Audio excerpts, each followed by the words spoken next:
E aí, minha gente, se prepara que hoje a fofoca vai rolar solta aqui. Fofoca boa da braba. Se prepara. Nosso Senhor, eu não olhei senhor.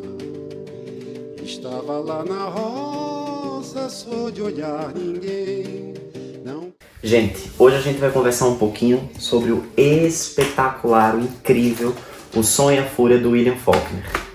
A gente vai tentar conversar um pouco, traçar uns paralelos sobre alguns textos que eu vi também. Acho que vai dar uma conversa legal. Eu espero que vocês gostem. E vamos lá. Esse livro foi publicado por primeira vez em 1929, lá no Mississippi, né, nos Estados Unidos, né? Não só no Mississippi, né, mas nos Estados Unidos como um todo. Inicialmente ele foi composto por 4 capítulos, que eram escritos por 3 filhos de um casal e mais um narrador onisciente, mas que ali dava um certo foco em outro personagem que era a empregada da casa, né? Então, aqui a gente tem um cenário que é criado pelo Faulkner, né? Uma região chamada Yoknapatawpha.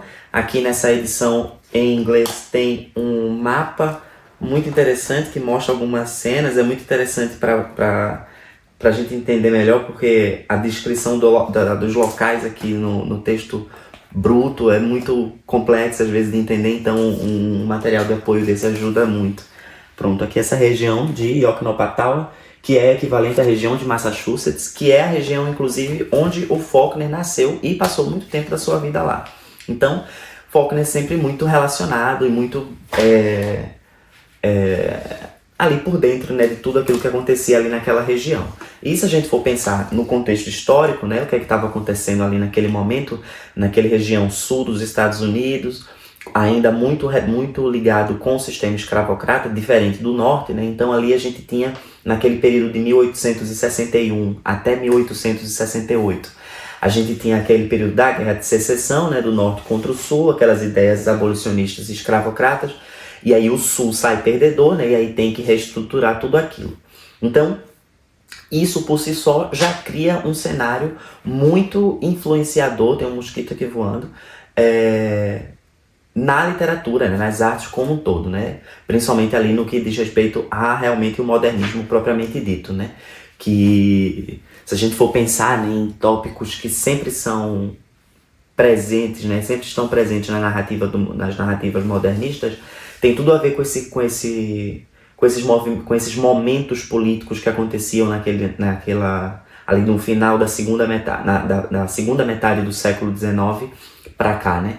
Então, a gente tem, por exemplo, um tópico muito comum, que é o tópico do homem na cidade, né? A relação do homem com a cidade, porque aquela ideia de desenvolvimento, o próprio advento da civilização, né? Isso fazia com que o crescimento dos centros urbanos gerasse uma aglomeração de pessoas que antes estavam espalhadas pelas regiões de campo, pelas regiões de plantação, pelas regiões mais afastadas do centro, né? Então, todo mundo agora não tinha mais aquela barreira física do espaço.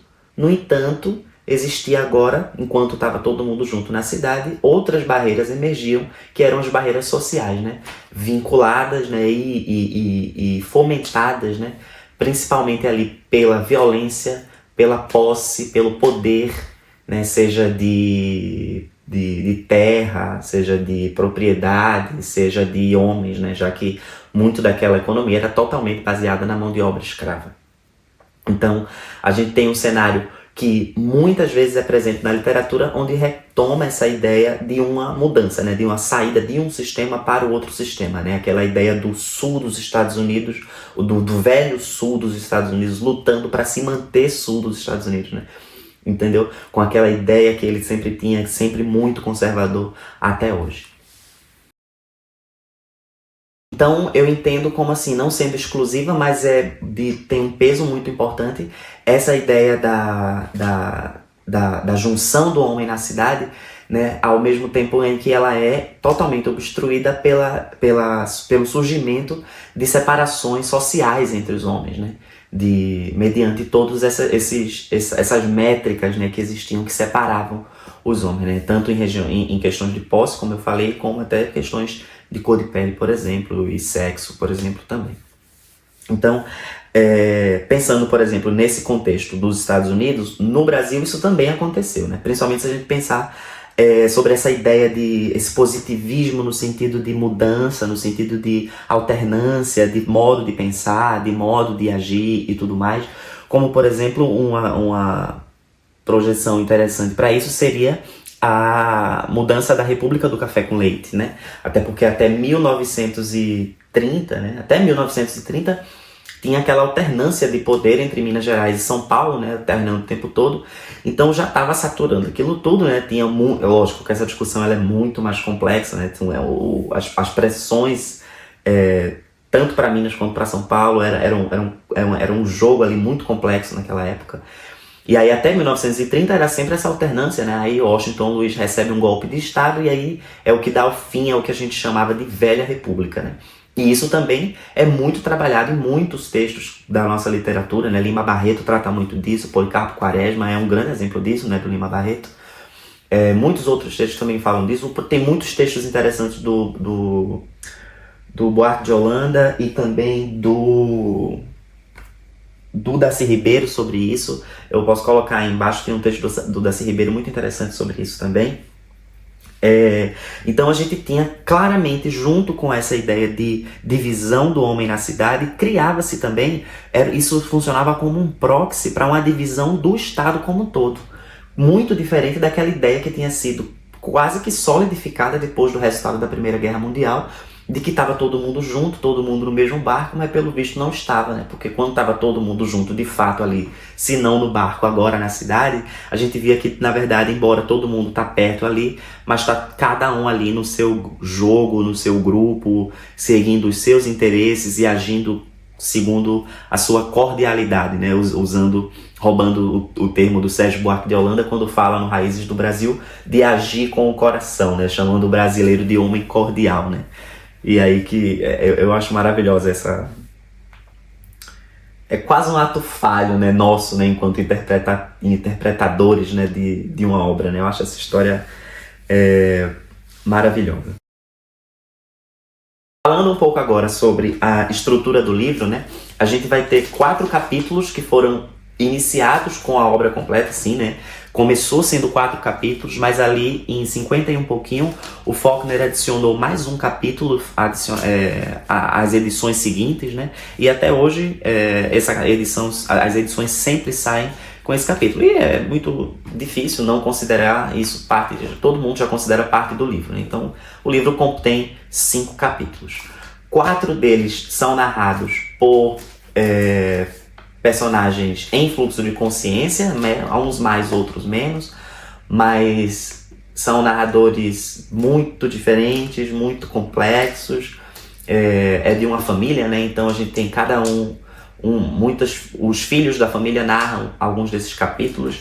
Vou contar um pouco para vocês sobre a estrutura dessa família, né? Então a gente vai conhecer agora a estrutura da família Compson, né? Que é uma família que, mediante esse contexto que eu estava conversando com vocês antes, tinha acumulado, né, antes da revolta, da guerra de secessão nos Estados Unidos, enquanto o Sul ainda estava totalmente ligado com o regime escravocrata, tinha acumulado muitas e muitas riquezas nesse período, né? Era uma família de muito poder naquela época. E aí, com essa mudança na forma na forma de viver nos Estados Unidos, né, ocorreu essa quebra, né, essa fratura na coluna vertebral da família, que era a forma como se conseguia recurso, né, e como se exprimia, né, essa ideia de poder que uma família tinha sobre a outra, né. Isso era gravíssimo, assim, era confusão mesmo, barraco, disse-me-disse, vizinha jogando assim, coisa na outra. Era realmente grave isso de família, né. Então, a gente tem esse cenário dessa decadência dessa família ali entre as primeiras 3 décadas do século XX, né, dos anos 1900, aí nesse contexto de reestruturação dos Estados Unidos e tudo mais, e a gente tem o núcleo principal da família, né, que é composto ali do pai, a mãe, o pai, o Jason, um homem alcoólatra, totalmente desacreditado da vida, por conta da família estar nessa situação, não tem nenhuma perspectiva de futuro. Aliás, tem em uma pessoa, eu vou contar mais pra frente mais ou menos quem é. E do outro lado a gente tem a mãe, né, que é uma completa Como é que fala? Quando a pessoa acha que tem todas as doenças do mundo. Nossa, é tão simples a palavra. Hipocondríaca. Ela parece ser hipocondríaca, ela acha que ela tem todos os problemas do mundo, ela é extremamente manipuladora, carente. Ela tem todas as características de uma mãe narcisista. Com certeza, a Caroline, ela é totalmente narcisista. Ela é insuportável. Eu detesto a Caroline. E aí, esse casal maravilhoso, né? Quase o casal Bolsonaro. Eles tiveram 4 filhos, né? Tiveram a Candace, que o apelido dela é Cady, e tiveram também o Benjamin, que nasceu chamado Mauri, sei lá, Mauri, eu acho. Amaury, vamos brasileirar, fica melhor, né? O Amaury, ele nasceu também. E tem o Quentin, que é o irmão mais velho, e tem o Jason, né? E aí tem essa criação dessas quatro crianças, e tem também a empregada da casa, né? Que na verdade é uma escrava, né? Era uma mulher escravizada, né? Que embora já tivesse ocorrido a abolição da escravidão nos Estados Unidos, ainda era comum que algumas famílias que tiveram acumulado muita riqueza antigamente, né, conseguissem manter ainda algum número de pessoas ali para sua servidão e manutenção dessa aberração aí da escravidão, né? E aí essa Dilce, ela mora nessa casa dos Compson com pessoas da família dela também. Então ela tem netos dela que vivem lá, tem filhos dela que vivem lá e que acabam trabalhando lá também para a família dos Compson, né? Inclusive são adolescentes até que cuidam, né, desse primeiro narrador, né? Por que esse primeiro narrador precisa de cuidados, né? Então vamos lá. Agora eu apresento para vocês o primeiro narrador, que é o Benjamin. Esse primeiro capítulo, ele é narrado sobre fluxo de consciência, né? Ou seja, você tem acesso a todos os sentimentos do narrador ao mesmo tempo. Ele vai lhe dizendo as informações que ele quer lhe dizer, sabe? Então ele está conversando com alguém, você ouve a conversa, mas você não sabe quem é a pessoa, você não sabe sobre o que ele está falando, mas aí ele lembra de uma coisa, ele fala também, mas aí ele sente um frio, aí ele fala que está com frio, aí ele lembra que está com fome, aí fala que está com fome, e você não sabe se ele está falando do presente, do passado, do futuro. Então é uma narrativa muito caótica. O Benjamin é um homem de 33 anos, mas que na verdade se comporta como uma criança de 3 anos. Ele tem um problema de ordem cognitiva de extrema gravidade. Ele se comunica baseando-se em gritos e gemidos e gestos, assim. E é uma coisa muito caótica. Ele tem uma incapacidade de comunicação muito grave e ele precisa de estar o tempo todo com outras pessoas perto dele. Então, por isso que essa é a função de muitos dos filhos da Dilce, né, de netos da Dilce também, é cuidar do Benjamin. E isso é uma dica, inclusive, para ler o capítulo, né? Porque como é esse caos inteiro, é interessante prestar atenção em quem que está cuidando do Benjamin. Então, se for o Luster que estiver cuidando do Benjamin, quer dizer que essa cena está se passando na infância dele. Se for o TP, é na adolescência. E se for o Versh, é na infância. Eu acho que é essa a ordem, se eu não tiver... É isso mesmo. O Luster no presente, o TP na adolescência e o Versh na infância. Eu tinha que anotar tudo. Se você está pensando em ler O Som e a Fúria, se você quiser ler esse livro, espero que você decida isso. Vai contribuir muito com a sua vida.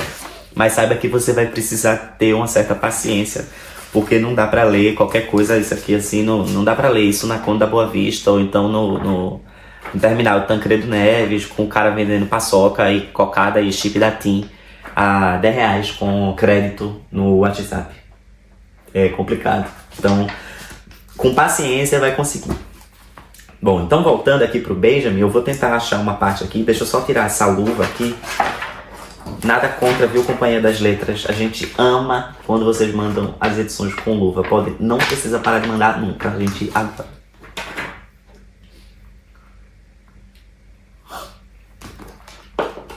Esse capítulo do Benji, que é o Benjamin, né? Ele é narrado no dia 7 de abril de 1928. Aqui na página 24, eu vou tentar ler para vocês um pedaço, assim, para vocês terem uma ideia de como que é essa narrativa. Então aqui é o Benji falando, né? Ele fala assim: eu não estava chorando, mas eu não conseguia parar. Não estava chorando, mas eu não conseguia parar. Eu não estava chorando, mas o chão estava se mexendo. E depois eu estava chorando. O chão não parava de subir e as vacas subiram a ladeira correndo. TP tentou se levantar. Ele caiu de novo e as vacas desceram a ladeira correndo. Quentin segurou meu braço, fomos andando pelo estábulo. Então o estábulo não estava mais lá e tivemos que esperar até ele voltar. Eu não vi o estábulo voltar e ele voltou por trás da gente e Quentin me sentou na gamela onde as vacas comiam. Então assim, em 7 linhas, olha o tanto de coisa que aconteceu. Então assim, ele chora, ele para de chorar, ele sente o chão tremer, a vaca sobe, a vaca desce, a vaca voa, a vaca... Sabe, a vaca foi pro brejo, voltou pro brejo, a vaca fez tudo. E você acaba que não entendeu muita coisa, né? Então assim, tem muitos momentos onde onde eu tinha que voltar pra ver o que é que tinha acontecido. E ao longo do livro inteiro, né, um capítulo eu sinto que serve para explicar muita coisa do capítulo anterior. Então, quando você lê o primeiro capítulo, você fica com trilhões de perguntas, aí algumas delas são respondidas no segundo, outras no terceiro, outras no quarto, e quase todas no último, que é o capítulo inserido pelo William Faulkner depois da antologia dele de 50 e pouco. Né? Então aqui a gente percebe esse narrador completamente perturbado, né? Ele vive inteiramente naquele momento presente. Então o que ele sente ali, ele vai lhe dizer. Ele sente tudo ao mesmo tempo. Embora ele não consiga se comunicar muito bem por fala, né? Se comunicar muito bem por fala não, ele realmente não fala, né? Ele consegue se comunicar muito bem através do cheiro. É muito bonito. O Faulkner, ele cria umas imagens assim muito bonitas nesse livro em relação, por exemplo, à luz, escuro, mar, rio, fogo, água, gelo, sabe? Quente e frio. É muito bonito isso, esses elementos que ele usa, cria imagens muito bonitas. Eu vou tentar mostrar para vocês mais tarde.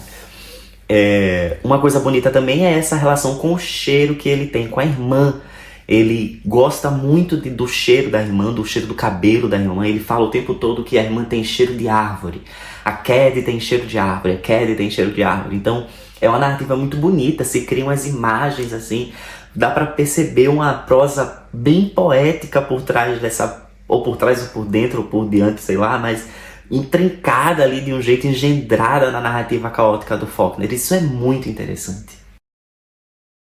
Mas vocês também não se enganem, né? Aqui também não é uma narrativa somente bonita assim. Aqui a gente se depara com algumas cenas muito, muito tristes, muito violentas, que eu confesso que no começo do livro aconteciam algumas coisas, assim, a forma como a família se tratava, a violência com que o Jason falava com todo mundo, a impotência da mãe em relação às coisas horríveis que às vezes acontecia, a forma como os filhos falavam um com o outro, por exemplo. Então eu ia vendo algumas coisas assim, aí eu ia anotando assim, sabe? Coisa... Aqui, por exemplo, tá aqui, tipo, eu escrevi, pelo amor de Deus, porque era essa a minha reação. Eu anotava, eu ficava, gente, alguém faz alguma coisa, sabe? A vontade de entrar assim, sabe, na situação e dizer, pelo amor de Deus, alguém roda a mão na cara dessa menina, olha como ela tá falando com os outros, sabe? Tipo, era muito, muito, muito impressionante. No começo eu fiquei muito assustado, assim, mas depois que foi passando, eu vi que aquilo no começo não era nada. Acontece coisas aqui terríveis, assim, terríveis. Uma das cenas tristes, assim, que eu vou falar aqui pra vocês, acontece aqui na página 26, onde que, como você vê, né, toda hora tem que ter alguém cuidando do Bendy.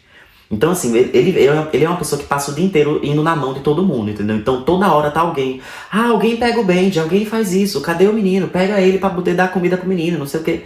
Então é um caos, tudo em volta dele é um caos, porque tem que estar alguém o tempo todo, então ele é meio que passado o dia inteiro de mão em mão, sabe? É agonizante, assim, às vezes. Porque é narrado na própria consciência dele, né? Então você meio que se sente, assim, também é muito, muito, muito, muito tenso, às vezes. Mas aqui na página 26, tem uma situação, né, que é bem violenta, onde eles narram um episódio no qual uma das pessoas lá que estavam cuidando dele, durante uma das crises que ele tem lá, ele ficou muito nervoso, começou a gritar muito, correu assim, se afastou. E aí tava tendo uma festa, e aí o pessoal lá deu gasosa pra ele tomar, que na verdade era champanhe, e aí embebedaram ele. E aí essa cena, quando eu li, eu tive que ler umas 3 vezes assim pra ver. Eu vou tentar ler pra vocês entenderem mais ou menos como é que ele narra pra vocês o que acontece com ele, né? Você vê... Eu vou ler primeiro. Fala assim. Eles me seguraram. Ficou quente no meu queixo e na minha camisa. Bebe, disse Quentin.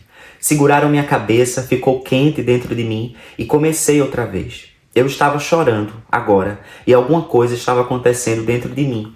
E eles me seguraram até que parou de acontecer. Então eu parei. Continuava rodando e então as formas começavam. Abre a manjedoura, veste. Então, assim, tem uma situação caótica acontecendo. Você vê que é uma situação de extrema violência, né? Embebedaram a pessoa, tipo, é uma coisa totalmente... por si só já é uma coisa violenta, entendeu? Mas a forma como é narrado deixa tudo muito mais caótico, né? A pontuação aqui no primeiro capítulo é uma coisa muito difícil. Aqui, por exemplo, era eu tentando identificar onde que estava a vírgula, porque aqui não tem vírgula. Acho que essas duas páginas tem umas 3, 4 vírgulas. Aí eu ficava tentando encaixar assim onde que eu achava que era, porque dependendo de onde era mudava o sentido. Então assim, é um quebra-cabeça, pessoal. Tem que ter tempo, tem que ter...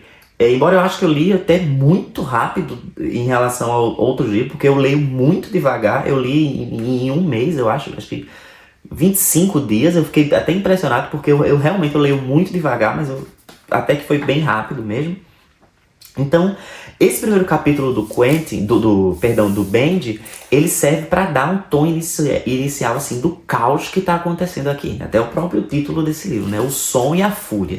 Não dá para imaginar que esse livro vai se passar num jardim tocando gal de 7 horas da manhã enquanto você toma um café com seu boy, né? Então, é muito mais complicado do que isso, né? Bom, e agora a gente passa para o segundo capítulo, que não é para o futuro, né? É para o passado. No segundo capítulo a gente volta 18 anos antes do primeiro capítulo, né? Ele é narrado pelo Quentin. O Quentin, gente, ele é o personagem mais complexo que eu já vi na literatura de todos os tempos, assim. Eu nunca vi algo tão complexo com aquilo. Até então eu pensava isso sobre o Riobaldo, né? Eu tô apontando para ali porque tem um mapinha do Grande Sertão ali. Mas até então era o Riobaldo, né? E o Diadorim também, né? Mas o Quentin é realmente muito complexo. Eu acho que ainda fica pior por conta da quantidade de informação, que é muito menos, imagina, né? Comparar o tamanho do capítulo do Quentin aqui no Sonho e a Fúria com o pensamento do Riobaldo no Grande Sertão, não tem condições, né? Que é um monólogo, né? Quase um discurso também, né? Então aqui, esse capítulo, com certeza, ele é aquele capítulo que quebrou as minhas pernas, né? Porque todas as vezes onde eu conversava com alguém sobre o Sonho e a Fúria, falava, é um livro muito difícil, é um livro muito difícil. E aí, aí eu ficava com medo e tudo mais, e sempre ouvia aquela ideia, né? Mas depois do primeiro capítulo, melhora muito. Então eu lembro que quando eu tava terminando o capítulo do Bendy, que é o primeiro, que eu tava em pânico, assim, querendo que aquela narrativa terminasse imediatamente. E aí, quando terminou, chegou no segundo capítulo, aí eu disse, agora... beleza, né? De boa. E aí eu comecei. E aí, minha gente, o Quentin, o segundo capítulo, pelo amor de Deus, ele me pegou desprevenido na esquina da escola, como diz o carioca. Entendeu? Então, terrível, terrível. Gente, é muito difícil. A forma como ele, embora o Bendy, por exemplo, o Benjamin, né? Ele tinha uma forma muito diferente, né? O Bendy, ele era muito focado no presente. Então ele sentia tudo ali ao mesmo tempo, tudo ali, aquelas sensações, tudo mais, era tudo muito... ao mesmo tempo, era tudo muito instantâneo, né, com ele, então era muito mais difícil. Mas aqui com o Quentin, eu acho que fica até difícil comparar, mas é como se todos os tempos estivessem presentes ao mesmo tempo, entendeu? Eu sinto que no texto do Faulkner, que é incrível, incrível, incrível, e também a tradução do Paulo Henriques Brito é muito impressionante. É muito bonito, é muito bem feito. Muito bem feito mesmo. E o que eu sinto assim é como se o Faulkner tivesse pulverizado o tempo por entre a narrativa do Quentin. Então, e misturado tudo quanto é tempo, sabe? O presente, o passado e o futuro, né? Como diz o Novos Baianos, né? Passado, presente, participo sendo o mistério do planeta, né? Então é tudo junto ali, tudo. Tem tudo, tudo e tudo. Tem memória, tem lembrança, tem futuro, tem medo, tem sonho. Tem de tudo. Então o tempo, para mim, é um grande pilar, assim, na obra. Eu acho que o tempo é a grande questão da obra, né? Ou melhor, a finitude do tempo, né? Muitas coisas aqui me lembravam algumas discussões do Milan Kundera no incrível A Insustentável Leveza do Ser, que é um livro maravilhoso. Acho que seria uma ótima opção de fazer um vídeo aqui no canal também sobre isso. Seria interessante.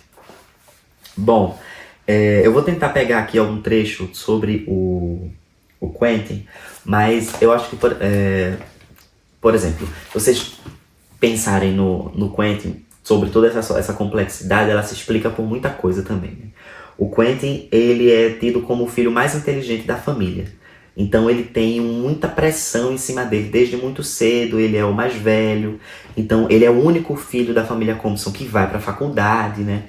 Inclusive os pais vendem umas posses, né, umas terras, para poder custear o estudo do Quentin em Harvard, né? E nenhum dos outros irmãos tiveram isso, né? Nenhum dos outros tiveram nenhuma oportunidade nem parecida com isso.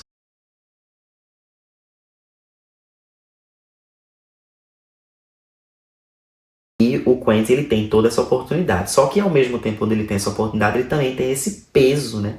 De carregar esse peso de ser, quiçá, a salvação dessa família, né? Aquela coisa que vai trazer essa vida a essa família novamente.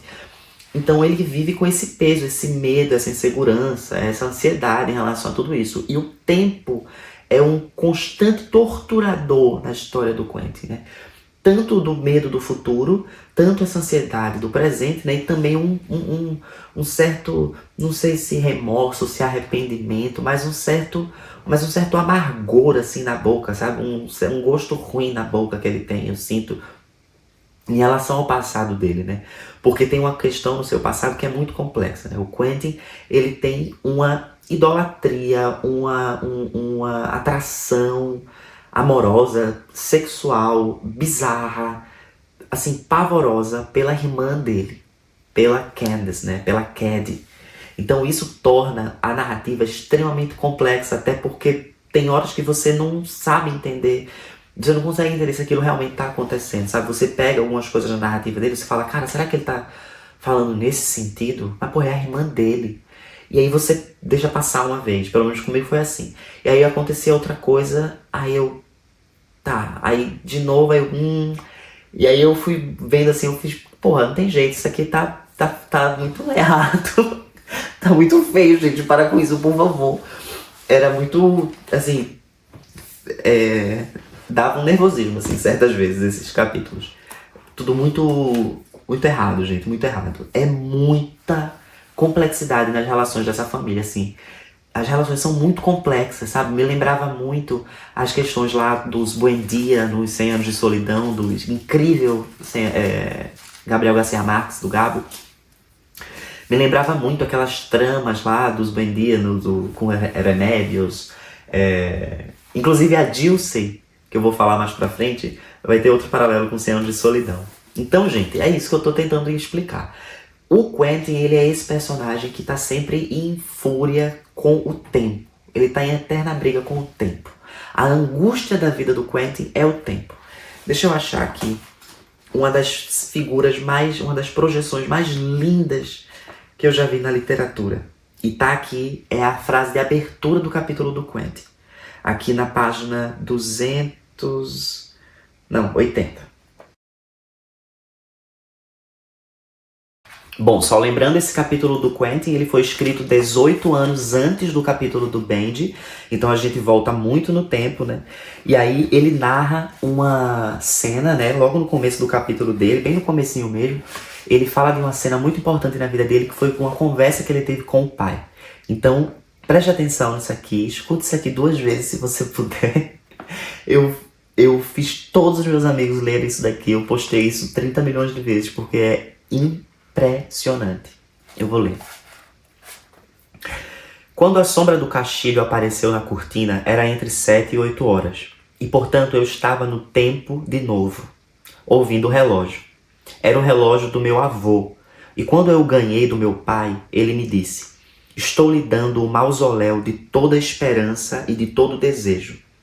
É extremamente provável que você o use para lograr o reducto absurdo de toda experiência humana, que será tão pouco adaptado às suas necessidades individuais quanto foi as dele e as do pai dele. Dou-lhe esse relógio não para que você se lembre do tempo, mas para que você possa esquecê-lo de vez em quando e não gaste todo o seu fôlego tentando conquistá-lo. Porque jamais se ganha batalha alguma, ele disse. Nenhuma batalha sequer é lutada. O campo revela ao homem apenas a sua própria loucura e desespero. Olha isso, eu vou repetir.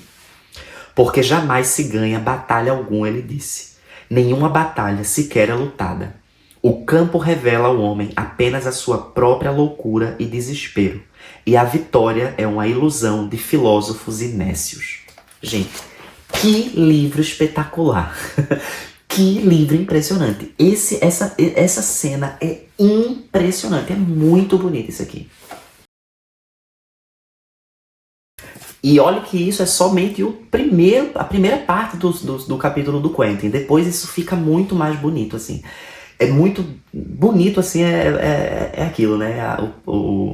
A beleza na literatura é outra coisa, né? Então é outra questão. Mas, assim, é uma narrativa muito bonita, é muito fascinante, é realmente impressionante a forma com que o Faulkner escreve. Outra parte muito interessante sobre essa questão do tempo no capítulo do Quentin, ainda está bem pertinho desse texto que eu acabei de ler, está aqui na página 80. Ainda sobre essa narrativa caótica também, vocês vão entender. Ouvi do outro lado da parede as molas da cama de Steve e depois os chinelos dele se arrastando no chão. Levantei-me, fui até a cômoda, corri a mão por ela, peguei o relógio e o virei de costas e voltei para a cama. Mas a sombra do caixilho continuava no lugar e eu tinha aprendido a calcular a hora. Até quase 1 minuto exato, de modo que era preciso dar as costas para a janela, sentindo os olhos que os animais tinham atrás da cabeça quando ficavam em cima, coçando. São sempre os hábitos vadios que você admite, que você adquire, que depois causam arrependimento. Foi o Pai que disse isso, que Cristo não foi crucificado, foi erodido pelos estalos mínimos de engrenagens minúsculas. Ou seja, você vê o medo e o pavor e ao mesmo tempo o desejo, né? O anseio, como que o Quentin ele anela por parar o tempo. A grande pergunta, né? O grande objetivo da vida do Quentin é justamente parar o tempo. Ele quer viver no entre, entende? E isso, muito depois, o Sartre, ele escreveu um ensaio sobre o Som e a Fúria chamado A Temporalidade no Som e a Fúria. Esse texto está aqui na edição original, incluído nessa edição original desde 1995, eu acho. Mas essa edição da Companhia das Letras também tem esse texto. Eu não sei, eu ainda não fiz a comparação para ver se o texto original é o mesmo tamanho, se o texto integral está aqui. Mas aqui tem uma parte muito boa desse texto e é muito bom, muito bom. Se você gosta dessa discussão, é muito interessante. Essa edição aqui tem muitos textos de apoio no final, é muito interessante também. Tem até um mapa aqui, ó, que ajuda a entender um pouco da região que o Faulkner cria, de Oknopatal. É bem legal. Esse texto, essa parte do capítulo do Quentin, ela é muito interessante, que ela me lembra também algumas coisas em relação à poesia de Adélia Prado. Porque sempre que fala de tempo, eu lembro de algumas coisas. Vou tentar explicar um pouquinho. Bom, deixa eu só mostrar outro trecho do capítulo do Quentin para vocês entenderem melhor um pouco isso sobre o tempo.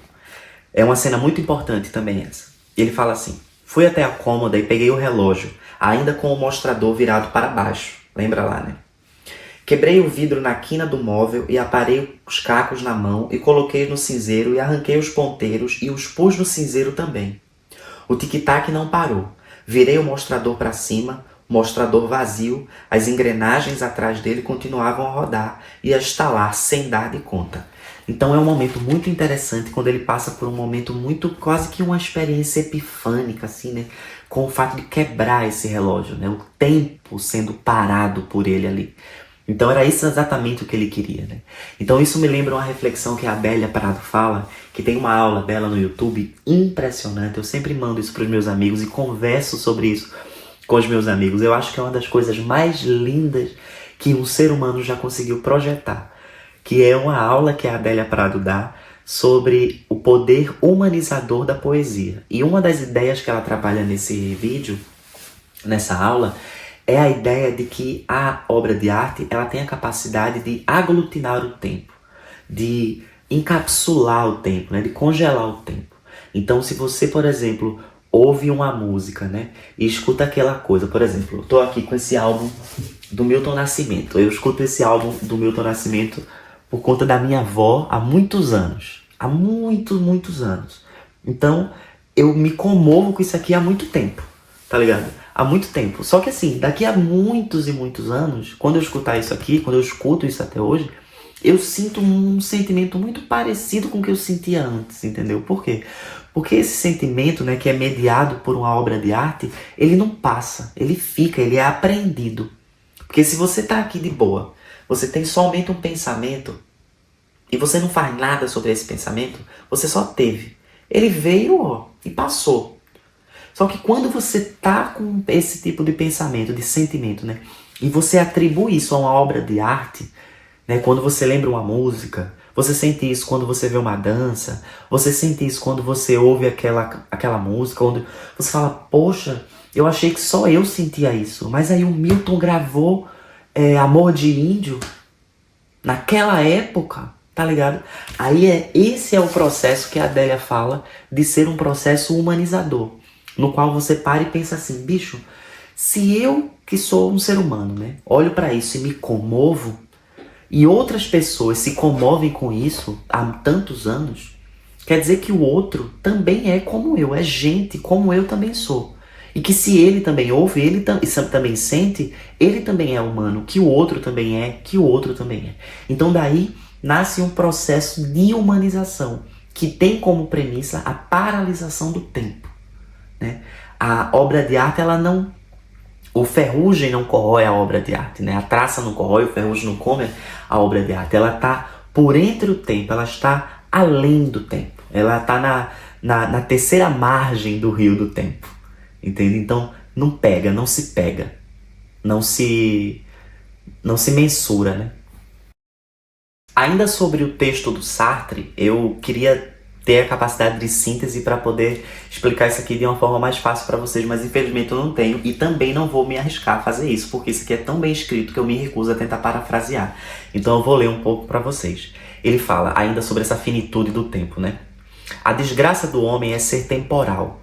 O pai disse que o homem é o somatório de suas desgraças. A gente fica achando que um dia as desgraças se cansam, mas aí é o tempo que é a sua desgraça. Então tal é o verdadeiro princípio do romance. E se a técnica adotada por Faulkner parece o princípio uma negação da temporalidade, essa parte é maravilhosa. Ele fala assim, se a gente acha que, porque por conta desses elementos que o Faulkner utiliza, o livro não tem uma marcação de temporalidade, na verdade é porque a gente confunde temporalidade com cronologia. Porque a narrativa ela não precisa de uma cronologia. O sentido do tempo está integrado em todo o enredo, né? A forma como é narrado, a forma como os acontecimentos são mostrados pra gente, a forma como cada um lida com o passado, com o presente, com o futuro. Isso é muito exemplificado, por exemplo, quando você vê a forma como os diferentes irmãos lidam com a Cady, né? Então isso tem uma questão muito interessante. Aqui ele continua falando, ele diz assim, o tempo morre sempre que é medido em estálidos por pequenas engrenagens. E só quando o relógio para é que o tempo vive. Cara, esse presente que o Faulkner conta aqui é exatamente esse presente, dessa forma. É isso. Não precisa de mais nada. É esse caos e é isso que tem. É isso que tem. E assim é toda a vida, né? Já dizia o Fernando Pessoa. Se você não quiser isso, vá viver entre árvores e esquecimentos. Mas na vida real funciona dessa forma. Inclusive, como a vida imita a arte, né? Aqui na edição original tem um texto de apoio. Aliás, tem vários textos de apoio muito bons aqui nessa edição. Eu vou procurar. Essa edição eu peguei aqui na biblioteca da universidade, mas eu vou tentar encontrar ela para ver se eu consigo comprá-la aqui, porque tem uma fortuna crítica maravilhosa. Para vocês terem uma ideia, metade dela, aqui ó, mais da metade dela é de texto de apoio. Aqui termina o romance e aqui tudo é texto de apoio. Então é muito, muito interessante. Para quem gosta da obra, acho que isso vai ser de uma importância muito boa. E aqui nesse livro, tem um capítulo do Warwick Wadlington, que ele faz um paralelo muito interessante sobre o Som e a Fúria e a temporalidade do Faulkner em relação às narrativas de tragédia. Então aqui ele traz alguns pensamentos de Shakespeare, traz alguns pensamentos do Hamlet. Por exemplo, tem uma peça, né, do Shakespeare chamada Macbeth, que é uma das principais coisas que explicam o próprio nome do livro, né? Na verdade, é a coisa que mais explica o nome do livro, né? Eu acho que eu marquei aqui na página, finalzinho, página 371. É numa cena no Macbeth, nessa história do Shakespeare, quando o homem está falando sobre a vida, está refletindo sobre a vida logo depois de ter perdido a sua esposa. Então ele vai falar assim: o homem passa a vida lutando contra o tempo, e o tempo o corrói como um ácido, arrancando-o de si mesmo, e o impede de realizar o humano. Tudo é absurdo. A vida é uma história cheia de som e fúria, contada por um idiota e que não significa nada, né? Então você tem exato paralelo onde, embora a despeito do uso muito indevido da palavra, né, é isso que acontece aqui no capítulo do Som e a Fúria pelos olhos dos críticos e tudo mais, e que o Faulkner queria passar pra gente, né? É uma história que inicia-se, pelo menos, contada por um idiota, né, por alguém que não tem essa noção desse tempo, né, pelo perdão do uso da palavra, embora seja isso que seja utilizado, né, pela crítica, né, dessa forma, né? Enfim, arte. Então, esse capítulo do Sartre, esse texto do Sartre, na verdade, ele ajuda muito a entender essa questão da temporalidade. Eu acho que seria muito difícil para mim ter entendido algumas coisas entre os capítulos dos narradores se eu não tivesse lido esse texto do Sartre. Ele ajuda muito, tal qual o texto do próprio Faulkner na edição. Bom, indo agora, pessoal, para o irmão mais novo, né, que é um personagem aí bem complexo. Vamos falar agora do Jason. Bom, agora indo para o capítulo do irmão mais novo, o Jason, né, a gente parte agora para ele, né, o maior de todos. O personagem mais insuportável que eu já tive contato em toda a minha vida na literatura. Eu tinha muito trauma da mulher do Ivan Ilitch, daquela novela curtinha do Tolstói, muito boa, russa, né? Muito boa, muito boa. Adoro aquela novela, mas odeio aquela mulher do Ivan Ilitch, péssima. Mas aqui, o Jason, ele consegue ganhar de tudo. Ele é um personagem, minha gente, extremamente lixoso. Eu aposto uma grade de Heineken em quem ele votou nas últimas eleições. Eu tenho certeza em quem ele votou. Eu tenho certeza absoluta. Ele é insuportável. Ele é um homem extremamente ressentido com o passado, com tudo e com todos. Ele é violento, ele é racista, ele é grosso, ele é irônico, ele é debochado, ele é insuportável, ele trata todo mundo mal. Ele fala mal de todo mundo. Ele é um caos, cara. Ele é um saco de lixo, assim, que anda. Ele é péssimo, ele é realmente péssimo. E aí, a gente tem um cenário que ele mesmo cria na cabeça dele, que é totalmente desgastante pra gente de ler, porque ele passa o tempo todo, não desgastante de ser ruim, sabe? Mas ele passa o tempo todo justificando o seu presente com o seu passado, né?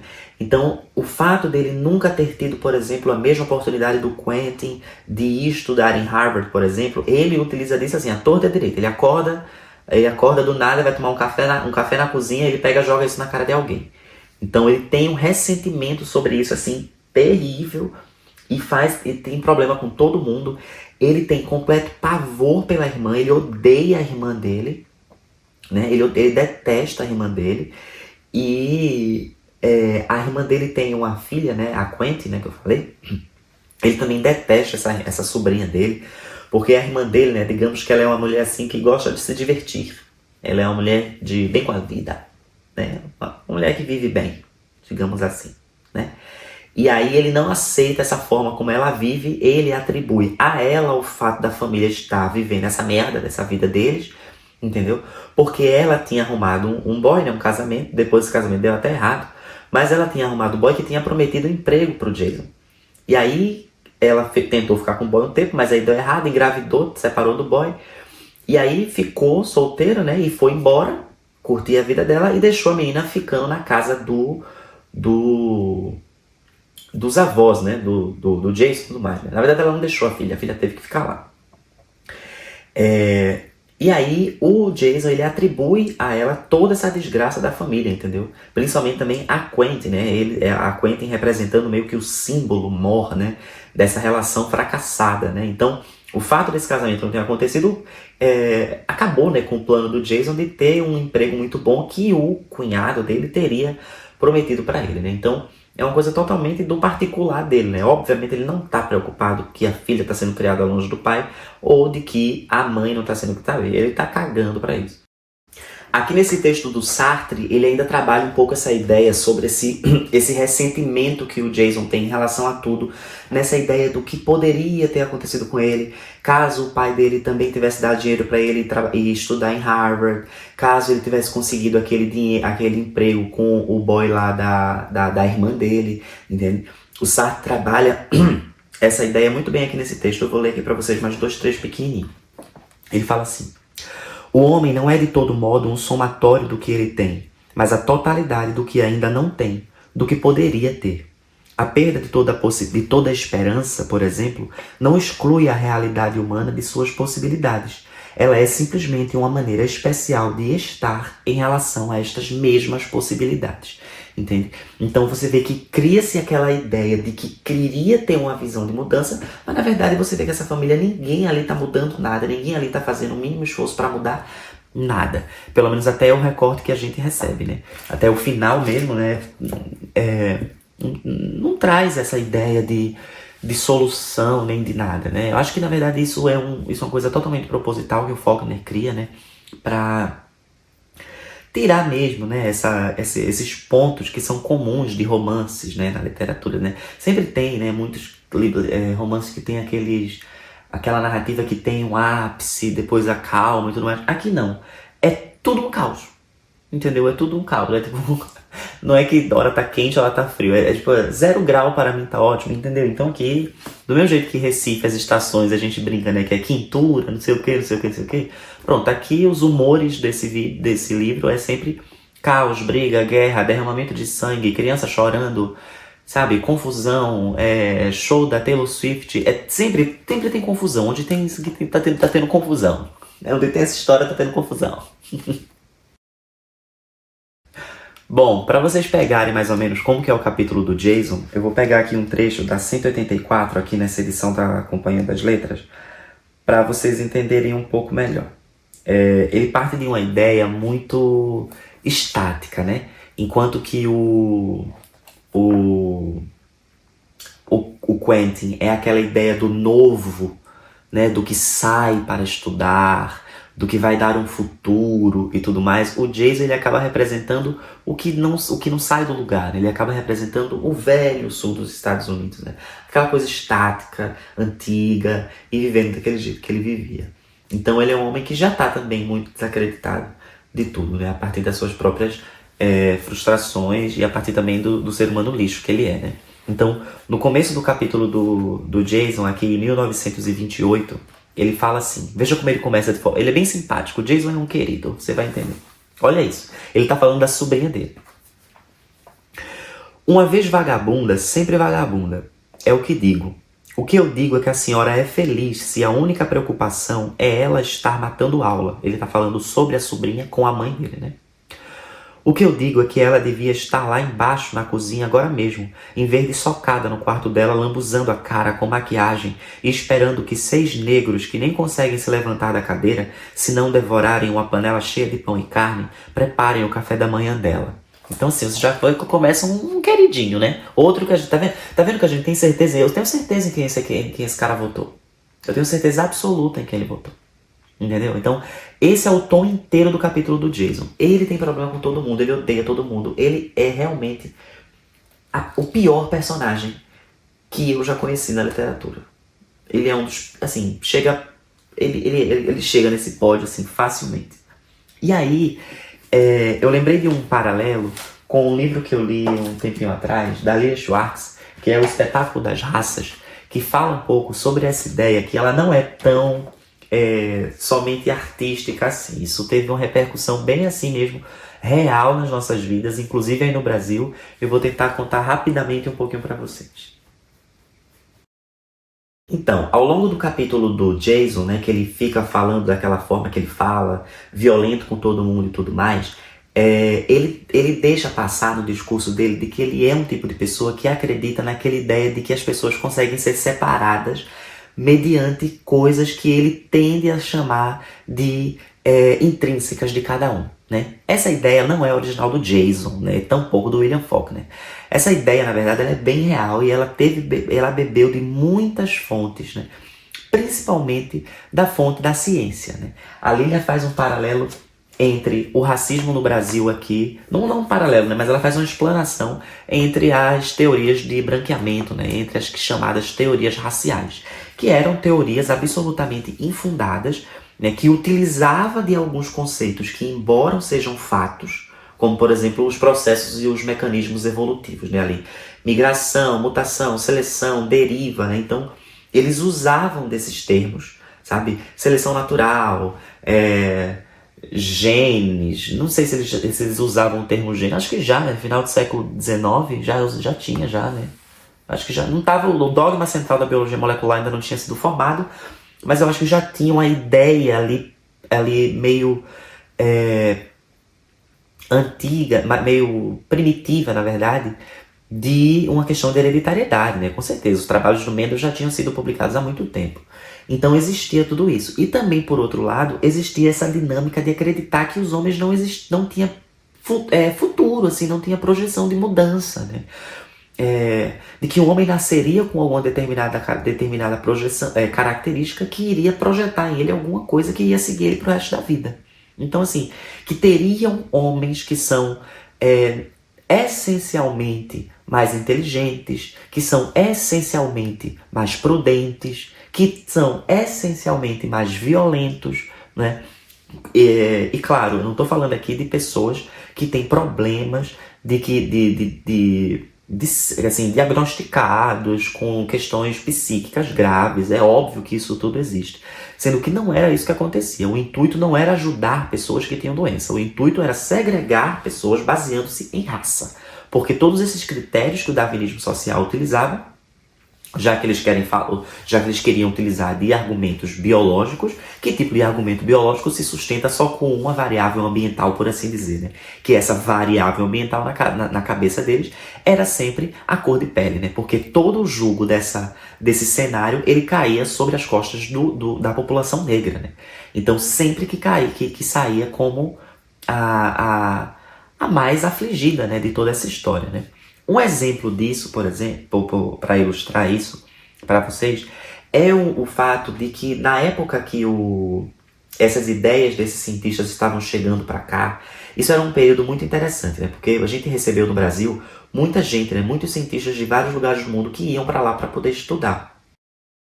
Tem ali, se a gente lembrar, os trabalhos que a gente recebeu, o Alfred Wallace, por exemplo, na Amazônia, onde ele fez muitos trabalhos que hoje são muito importantes na área de biogeografia, tanto que hoje o Wallace é considerado o pai da biogeografia, né? O Wallace é o Wallace mesmo que eu falo, é o famoso lá, né? Só quero ser famoso até a página 2, né? Que é o que tá lá junto como autor, como pensador, né? Como grande contribuidor das ideias da seleção natural junto com Charles Darwin, né?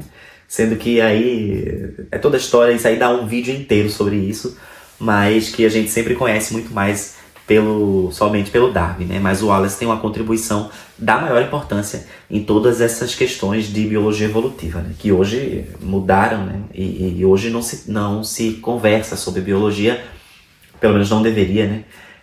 A não ser à luz da evolução, né? Então, esse movimento que trazia esses cientistas para cá, para o Brasil, acabou trazendo também muitas ideias, inclusive essa ideia do darwinismo social, que separava as pessoas em raças, né, assim, né, por assim dizer. Um dos argumentos que era utilizado por essa galera que pensava nessa ideia do darwinismo social era uma ideia que eles chamavam de branqueamento. Era uma ideia de branqueamento de que o Brasil passaria a ser branco depois de 3 gerações. Então eles faziam lá, tiravam uns cálculos, assim, que parecia eu fazendo cálculo em bioestatística, tudo sem pé sem cabeça, usando argumentos ridículos, pavorosos, para dizer que a salvação, né, do Brasil viria porque na terceira geração todo mundo seria branco, né? E foi utilizado um quadro, né, para poder ilustrar tudo isso para o mundo afora, né? Vergonha nacional, vergonha internacional, outra vez aí, né? Infelizmente, nesse ponto. Esse quadro, ele foi pintado por um argentino que morou no Brasil, né? Eu não lembro se ele é argentino, mas eu sei que ele é estrangeiro agora. Ele foi para o Brasil e estudou na Escola de Belas Artes, né? Que ainda funciona como a Escola de Belas Artes. E aí ele fez um quadro chamado A Redenção de Can. E o então presidente do Museu Nacional, o João Batista Lacerda, ele levou esse quadro pintado pelo Brocos, né, para o Congresso Internacional das Raças, que aconteceu em julho de 1911, em Londres, se não me engano. Isso, em Londres. Então ele levou esse quadro que ilustrava essa ideia do branqueamento racial, que é, na verdade, um quadro, né, pintado pelo Brocos, intitulado A Redenção de Can. Eu vou colocar aí na tela para vocês olharem comigo. Bom, eu espero que eu tenha conseguido colocar aí o quadro para vocês verem, se não, desculpa, eu não sou muito bom com essas coisas. Mas aí a gente vê, né, da direita para a esquerda, a gente vê, a começar na verdade pelo título, né, A Redenção de Can, isso é claramente uma alusão à narrativa bíblica na qual o filho de Noé, Caim, ele por ver o pai bêbado, por ver o pai sem roupa, naquela situação, numa certa situação deplorável aí, numa parte da história de Gênesis, né, ele acaba sendo amaldiçoado, e aí recebe esse nome, né, a maldição de Caim. E aí no quadro agora, o nome do quadro é A Redenção de Can, ou seja, já não é mais uma maldição, já não é mais um castigo, nem nada do tipo. Pelo contrário, é uma efeméride, né? É uma redenção, é uma bênção, é a bênção de Caim. Essa bênção de Caim está sendo ilustrada aí muito bem pelo pintor com essa mulher. Nós temos uma mulher que eleva suas mãos aos céus em agradecimento, em expressão de agradecimento aos céus, né? Ela tem roupas que são longas, mas que ainda conseguem ver seus pés descalços, né? A gente tem uma palmeira indicando que é uma cena que se trata nos trópicos. A gente tem no meio uma mulher que indica ser a filha dessa mulher, né? O que na época do quadro e como era tratado naquela época eram chamadas, entre aspas, as mulatas, né? Temos uma mulher mulata que por sua vez está do lado de um marido, né? Do seu marido. É um homem branco, né? Então essa é a cena da redenção.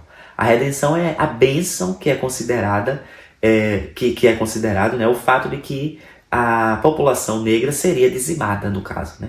Então, a terceira geração, representada pelo bebê, aí, né, que é quem representa a grande bênção, a grande redenção, né? É um bebê que nasceu branco, né? Então, assim, a partir dele, o traço negro não seria mais passado. Isso era o que estava escrito na tese apresentada pelo João Batista de Lacerda em 1911, lá em Londres, no primeiro Congresso Internacional das Raças, né? Então a gente tem outros elementos aí também no quadro, né? A gente vê o olhar do pai, um olhar altivo, orgulhoso, as sobrancelhas arqueadas. A gente vê que o pai está calçado enquanto que a avó não está, né? A gente vê o pai em cima de um chão calçado com rochas. Ele está sentado à beira de uma porta, né, que indica como se fosse a posse, né, a propriedade dele, né? Aquele que dá o poder de sentar à porta e decidir quem entra nela ou não, de dar a oportunidade de entrar ou não. É nesse sentido mesmo que fala esse quadro, de uma oportunidade, né, de uma bênção, de um ganho, né, que é manter e continuar o Brasil, só que agora branco, né, da personificação aí desse bebê que aponta, né, para o futuro, né, a mãe, né, aponta para o futuro, o bebê aponta para o futuro, o bebê completamente branco, de cabelos lisos, segurando na sua mão uma laranja, né, ali, ou seja, não sei se tem diretamente relação com a narrativa bíblica também do fruto, né, que não é mais uma maçã, se bem que nem a Bíblia fala que é maçã, né, então talvez não seja isso, mas talvez possa ter também. Mas eu entendo assim essa maçã na mão dessa criança como uma ideia que também bate com o que o quadro quer falar, que é essa ideia de sucesso, né, de recurso. Ele está com alimento na mão. Toda criança precisa de alimento, todo ser humano precisa de alimento. E é o único elemento de recurso, de alimento que tem no quadro. Então eu interpreto dessa forma, como essa dádiva, né, pelo alimento, né, o alimento que a gente passa a receber por conta desse tipo de configuração familiar. Bom, falando agora sobre o capítulo da Dilce, da Dilce entre aspas, né, porque não é ela quem escreve, mas a gente vê que ela é o centro daquele capítulo, o assunto realmente é ela. Então a gente tem a empregada da casa, né, que tem seus netos lá, vive lá, ela é a grande matriarca daquela família quase. Eu lembro muito da Úrsula do 100 Anos de Solidão, quando eu vejo algumas falas aqui da Dilce. Ela realmente tem uma contribuição ali da maior importância na família, sem ela nada daquilo ali teria mais não. Já não tá bom, e sem ela ficaria pior. Sabe aquilo? Tá, como é que minha mãe falava isso? Ela dizia assim, quem o ruim, minha avó falava isso, quem o ruim não tem, quem o bom não tem, sem o ruim passa. Eu acho maravilhosa essa figura que a minha avó falava. Quem o bom não tem, sem o ruim passa. Eu sempre penso nisso às vezes, de dar uma saudade assim dela.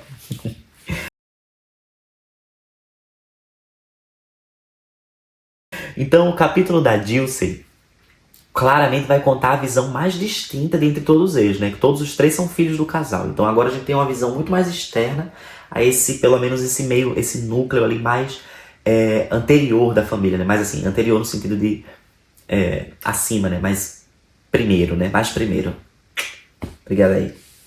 Então a gente tem na Dilce uma mulher muito forte, né? Uma mulher muito que organiza aquilo tudo, que tem uma relação muito próxima com o Bendy, cuida do Bendy muito bem e tudo mais, mas você vê que é uma mulher claramente sobrecarregada, tem um trabalho absolutamente escravo mesmo, né? É uma relação violenta e tudo mais. A forma como a Dilce é tratada, principalmente pelo Jason, né? Porque o Jason odeia muito a Quentin, que é a sobrinha dele, só que a Dilce protege a Quentin, né? Ela é uma criança, né? De 17 anos, né? Tem que proteger daquele Jason, sei lá que aquele cara é capaz, bicho. Ele é terrível, ele é terrível. Ele é terrível. Se tivesse dado mais pano pro Faulkner escrever aqui, não sei nem o que aquele cara teria feito com essa menina. Aqui tem uma parte onde o Faulkner dá, né, a descrição da Dilce, né? É muito interessante pensar como ele faz essa narrativa entre pensamento e o que está vendo, né? Entre um gesto e uma ideia, entre uma projeção e um fato. Isso é bem interessante. Eu vou ler aqui para vocês. Aqui na 270, meu primeiro parágrafo. Outrora fora uma mulher graúda, mas agora o seu esqueleto vinha à tona, frouxamente encoberto pela pele solta que se apertava novamente sobre a barriga quase hidrópica, como se músculos e tecido fossem a coragem ou resistência que os dias ou os anos haviam consumido, até que só restasse o esqueleto indômito, como uma ruína ou um marco que se elevasse sobre as entranhas sonolentas e inatingíveis. Nossa, é muito angustiante. E no alto de tudo isso, o rosto desabado que dava a impressão de que os próprios ossos estavam fora da carne, emergindo no dia implacável e exprimindo ao mesmo tempo fatalismo e decepção atônita de uma criança. Cara, é muito triste esse capítulo da Dilce também, como que ela é tratada pela galera. É realmente muito triste. Então, depois que todo mundo é apresentado e acontecem muitas coisas, tem uma cena muito interessante onde tem uma narrativa que acontece dentro de uma igreja evangélica, né, protestante, ali no sul dos Estados Unidos. A gente sabe que o movimento pentecostal tem uma força muito grande tinha, né, e tem também até hoje, né, uma força muito grande nos Estados Unidos, né, que acaba levando também muitas coisas para o Brasil, né. Então tem uma cena na igreja, né, onde vai um pregador de outro lugar e vai lá e ele começa a dar uma ministração lá, a falar sobre tempo, sobre não sei o que. Ele meio que dá lá um negócio, assim, faz um culto, um congresso do Diante do Trono. E a Dilce tá no culto lá, né? E aí ela começa a ter uma experiência com aquilo que ele tá falando. Ela começa a refletir sobre várias coisas. É uma cena belíssima narrada no livro e que meio que você vê que é como se consolidasse o pensamento da Dilce. É quando se a Dilce, né, que é a alma daquela família, é a essência daquela família. É como se quando a Dilce reconhecesse, quando ela fala assim, né, eu vi o início e eu vi o fim. A Dilce fala isso em relação à família, né? Então, uma vez a Dilce falando isso, eu vi o começo e eu vi o fim, é como se a família inteira visse isso. Porque a Dilce, ela representa, não que ela tenha a essência de todo mundo, entendeu? A Dilce, ela é diferente de todo mundo dali. Mas a Dilce, ela é a própria família, entende? Nesse sentido. Então, a Dilce reconhecendo isso, é como se as coisas ficassem as mais claras possíveis dentro do romance. Entendeu? Então, e assim continua a narrativa de uma forma muito calma, ela vai terminando. Fica assim com algumas dúvidas e tudo mais, mas eu acho que é uma leitura que vale muito a pena. Eu acho que vai dar uma certa preguiça no começo, você vai começar sem entender nada, mas é assim mesmo. Vá anotando, anota nome de personagem. Na internet tem texto de apoio que ajuda, eu vou tentar colocar alguns aqui também. Caso não tenha alguma coisa que você acha legal, aí eu posso sei lá, posso comentar aí depois. Mas assim, fica aí a minha sugestão de leitura para vocês. O Som e a Fúria é um livro muito interessante, questões muito legais para discutir, para conversar. Tem um filme na Netflix que é assim de mediano para ruim. Pelo menos a primeira parte é muito legal ali quando o James Franco, que dirige e atua, né, faz lá a parte do Benjamin. Mas eu acho que faltaram muitas coisas. Não que eu tenha aquela ideia, tipo, o filme tem que ser assim, assim, porque o livro vai ser assim. Não, eu entendo que são coisas completamente diferentes. Mas ainda assim ficou faltando, pensando somente isoladamente, assim, pensando isolado. O filme, eu vejo que faltou algumas coisas em relação para fazer a narrativa fazer mais sentido, né? Porque ela não é fácil. Então acho que podemos simplificar, vamos simplificar, né? Quem podia dificultar, já dificultou, que é o Faulkner. E hoje ele é o William Faulkner. Então vamos deixar o Faulkner ser Faulkner. Bom, então esse foi o primeiro vídeo que eu fiz assim, né, com esse formato assim maior, fazendo uma conversa maior, e eu espero que vocês gostem. Coloquem aí o que é que vocês acharam o que vocês acharam do livro, caso tenham lido, se pretendem ler, o que é que acharam do vídeo. Coloquem sugestões aí, vamos ver se eu consigo manter isso por um tempo. Eu sou muito ruim de editar vídeo, eu nem sei como é que eu vou fazer isso. Vocês aí, pelo menos, eu não sei nem se deu certo essa ideia de gravar esse vídeo, tá ligado? Vocês aí já sabem, eu agora aqui, por exemplo, eu não sei se deu certo, não sei se eu vou postar. Mas fica aí a sugestão de leitura, um ótimo livro, leiam, vale muito a pena. Um abraço a todos, bisu bisu.